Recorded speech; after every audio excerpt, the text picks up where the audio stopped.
आनी चाहिए। मैं एक दो बात कह के आगे चल रहा हूँ।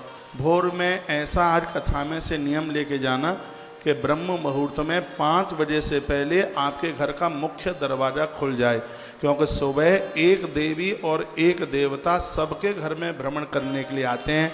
देवता में है भगवान विष्णु और देवी में है माता सरस्वती। माता सरस्वती आएगी तो आपके घर में विचारों की कमी नहीं रहेगी, और भगवान विष्णु आएंगे तो आपके घर में संपदा की कमी नहीं रहेगी। संपत्ति और सन्मति ये दोनों चीज़ें देने के लिए माँ भगवती सरस्वती और भगवान विष्णु इन दोनों का सुबह का भ्रमण करने का समय है, तो आपके कपाट खुल जाए। मकान इस प्रकार से बनाया जाए जिसमें सूर्य भगवान की किरणें आवें। मैंने अग्नि पुराण में पढ़ा है कि घर में जब कोई ऋतुमती ऋतुकाल में नारी जहाँ 5-4 दिन पूजा के लायक नहीं होती, जब वो कहीं देवी देवताओं के सामने से निकल जाती है, या तुलसी के सामने से निकल जाती है, या रसोई के सामने से निकल जाती है, तो उस जगह की अपवित्रता उसी समय समाप्त हो जाती है जब सूर्य भगवान की किरणें घर में आकर के पड़ जाती हैं। सूर्य भगवान की किरणों का इतना बड़ा प्रभाव है। आजकल तो फ्लैट वाला मामला है, आप फ्लैट भी खरीदते हैं तो उसमें भी ये देखिए कि सूर्य की रोशनी आनी चाहिए। तुलसी तपोवन मठ श्रीधाम वृंदावन में 1000 कमरे का एक बहुत बड़ा आश्रम बनाया जा रहा है। इसलिए मैं इन सेठों के घर में रुकता हूँ तो उनके बाथरूमों की टोंटी देखता रहता हूँ, उनका फर्श देखता हूँ, उनकी फ्लोरिंग देखता हूँ, और मुझे ज़्यादा अच्छा लगता है तो मैं उसकी एक आध फ़ोटो भी ले लेता हूँ।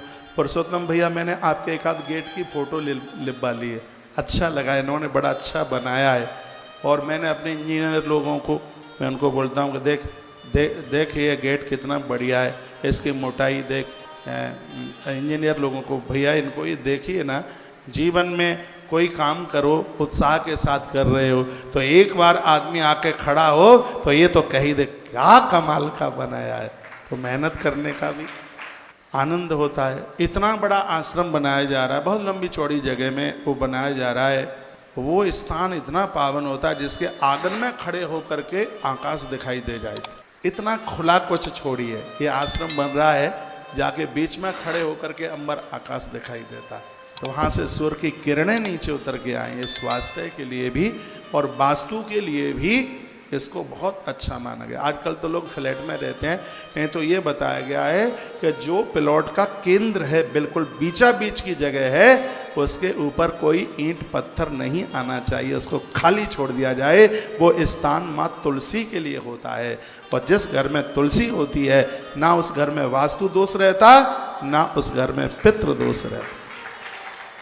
आज तो सब कुछ महंगा हो गया, उतनी व्यवस्था बनती नहीं है। राजस्थान के भाई बहन और भी प्रदेशों के लोग बैठे हैं, आपने देखा होगा पुराने समय में हवेलियां बनती थी तो बीच का आंगन खाली छोड़ देते थे, तो उसमें एक ट्रैक्टर एक जाल डाल दे देते थे उस ऊपर में, कहते थे कि आंगन, और आंगन में यूँ मुड़गारी बना दी जाती थी।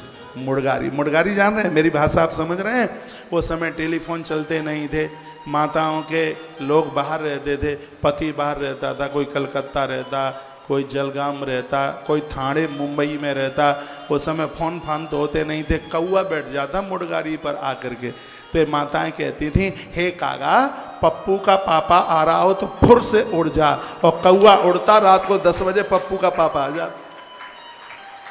ऐसे ऐसे संकेत मिलते थे। वो जीवन बड़ा था, आनंदोत्मग्न करने वाला। ऐसा बताते हैं कि जिस घर को गेरू और कलई से पोता जाता है उस घर के दोष समाप्त हो जाते हैं। लेकिन ये सब चीज़ें आज चली गई हैं। पहले का वातावरण बड़ा सुखद था। बहुत ज़्यादा कुछ नहीं कर सकते हैं, तो इतना तो कर सकते ही हैं आप कि ऐसी जगह पर, जब से ये एसी वाला मामला आया तब से तो खिड़कियाँ ही बंद कर दी गई है। अभी मैं कहाँ था, हाँ दिल्ली एयरपोर्ट की तरफ जा रहा था, तो एक ऐसी बिल्डिंग देखी, तो मैं आचार्य जी को बोल रहा था कि इसमें कहीं जंगले खिड़कियां हैं नहीं, तो ये लोग श्वासें कहाँ से ले रहे होंगे। इतनी बड़ी मंजिल और उसमें कहीं खिड़की नहीं, उसमें कहीं कोई जंगला नहीं। मैंने कहा कि ये श्वासें कहाँ से ले रहे होंगे। बोला गया कि ये आजकल सब एसी वाले लोग हो गए हैं, इनको एसी ही श्वासें दे रही है। ये ज़्यादा एसी मत यूज किया करो। यही तो गठिया का दर्द, तमाम तरह की बीमारियां, परेशानी, श्वास की बीमारी। मैं एसी प्रयोग नहीं करता। मैं एसी वाले कमरे में रुका हूँ, बड़े अच्छे भवन में रुका हूँ, लेकिन जब भी मेरे कमरे में कोई आए वो बंद, मुझे आदत में नहीं है। मैं कोई अपनी बड़ाई नहीं कर रहा हूँ, स्वास्थ्य का तो ध्यान रखना ही होगा, नहीं तो तुम फिर कुछ कर कैसे लोगे। और सिगरा पैसा आजकल मंदिर बहुत कम बन रहे हैं, आजकल अस्पताल ज़्यादा बन रहे हैं, मंदिर में तो बहुत कमियां आ गई हैं। मंदिर नहीं बन रहे, आजकल ज़्यादा बन रहे हैं हॉस्पिटल। अरे दवाइयों से इस पैसे को बचाइए, इसको धर्म कर्म में लगाइए, इसको अच्छे कामों में लगाइए, और वह तब हो पाएगा जब थोड़ा सा अपना जीवन जीने का आप थोड़ा सिस्टम बदल देंगे।